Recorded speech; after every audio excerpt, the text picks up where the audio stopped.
ఇక వెస్టేజ్ ఉత్పత్తులకి మనకు వచ్చినట్లయితే మనకి మొదట మీరు గమనించినట్లయితే వెస్టేజ్ ఆక్వా జెల్ ఉందన్నమాట. ఈ వెస్టేజ్ ఆక్వా జెల్ మీద ఏమని రాశారంటే చూడండి, సూపర్ అబ్జార్బెంట్ ఆర్గానిక్ జెల్ అని చెప్పని రాశారు.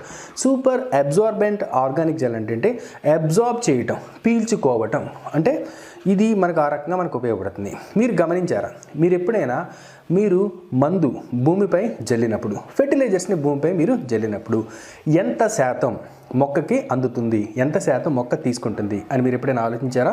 వేరు ద్వారా మొక్క ఎంత శాతం మీరు జల్లిన మందుని తీసుకుంటుందని మీరు ఆలోచించారా? అలా తీసుకోవడానికి ఈ ఆక్వా జెల్ 100కి 100% అనేది ఉపయోగపడుతుంది.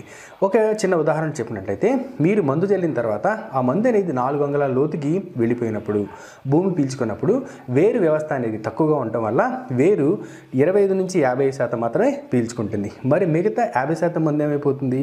వృధాగా పోతుంది కదా.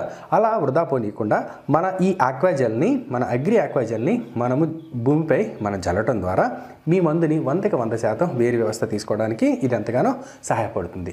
అంతేకాకుండా మనము తడి తక్కువగా ఉన్నటువంటి భూముల్లో, మెట్ట ప్రాంతాలలో మనకి పంటకి తడి అనేది ఎక్కువ కాలం హోల్డ్ చేసుకోవడానికి ఈ ఆక్వాజెల్ అనేది ఉంటుంది. ఆరుదల రానివ్వదు పొలానికి, అది మాత్రం మీరు గుర్తుంచుకోండి.